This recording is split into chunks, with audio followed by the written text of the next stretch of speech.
And I'm Bo. And along with Kathy, from whom you'll hear later, we are your drum majors for this year. We made this video just so you can get familiar with our marching technique before band camp. If you can't follow everything, don't worry. We're going to go over all of it again. We just want everyone to be on the same page so we can start the season off on the right foot. He means the left foot. Take it away, Kathy. When we march, we need to start with a good foundation, and that's going to be our posture. As you can see, Bo is doing a great job of standing at attention with good posture, and that's going to be important for a number of reasons. Namely, it's going to help us look better when we march and sound better when we play. Good posture is also going to help us prevent injury, which is very important. Starting from the bottom up, we're going to talk about what good posture means. We want our arches to be on the line with our feet at 45-degree angles, which basically means a fist's width apart. Moving on up, we're going to talk about the 5 points of alignment. The 5 points of alignment start with your arches. Then you put your knees above your arches, hips above your knees, shoulders above your hips, and ears above your shoulders. With those points in mind, you want to stand up straight and tall so that your posture looks as amazing as possible.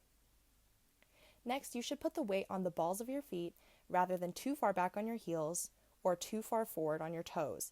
Keeping your weight on the balls of your feet will help you move in time. Other important things to note are engaging your core. You're going to hear us say this a lot, but that's because it's important to help maintain your 5 points of alignment and project the best sound you can through your instrument. We use the bowl of milk analogy, which means that if your hips were a bowl of milk, we would want to tilt them like so to prevent spilling. Other important things to remember: stand up tall with your chin up slightly more than parallel to the ground so that you can open up your airways. Keep your shoulders down and relaxed, then expand your chest cavity so you can fill up your lungs. As for your arms, we're going to put them at a 90-degree angle to our bodies, like so. This is the usual horn position. For woodwinds, your playing positions will of course look different, but this arm position is the default for marching practice. Keeping your arms like this also helps you remember to keep your chin up. Before we get to marching, we're going to discuss marking time. For those of you who haven't marched before, this means moving your feet while staying in place. This move pops up during rehearsals and in many of our shows. We start by counting off like so. 5, 6, 7, 8. 1, 2, 3, 4, 5, 6, 7, 8.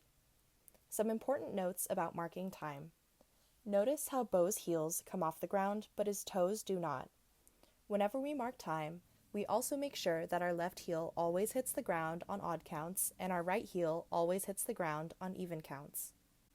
Now Bo is going to demonstrate a simple forward march for us. We count off like so. 5, 6, 7, 8. 1, 2, 3, 4, 5, 6, 7, 8.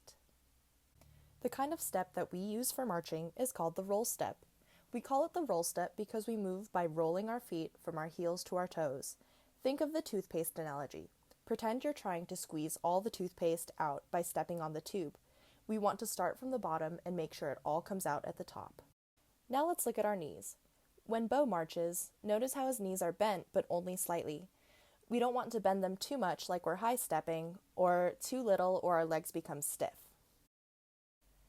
When we start marching, remember that we always step off the line with our left foot so that our left heel can strike the ground on odd counts.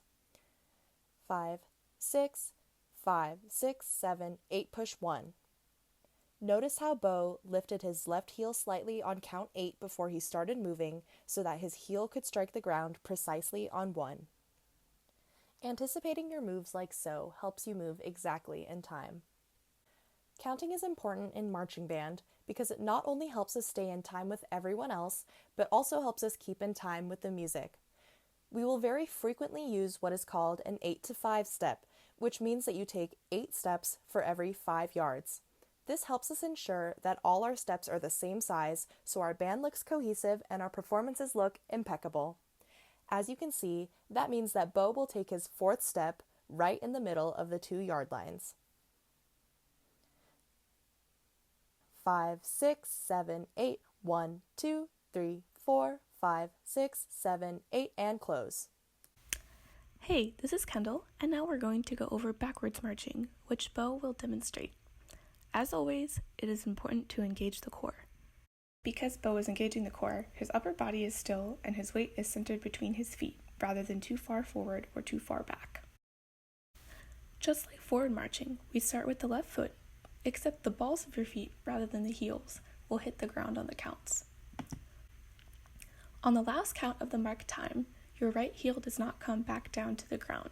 This makes it easier to push off the ball of the foot and take the first step in time, since your left foot needs to touch the ground on count 1. It's hard to balance if you're all the way up on your tiptoes, so your heel should just brush the top of the grass when you step backwards. This is a right forward slide.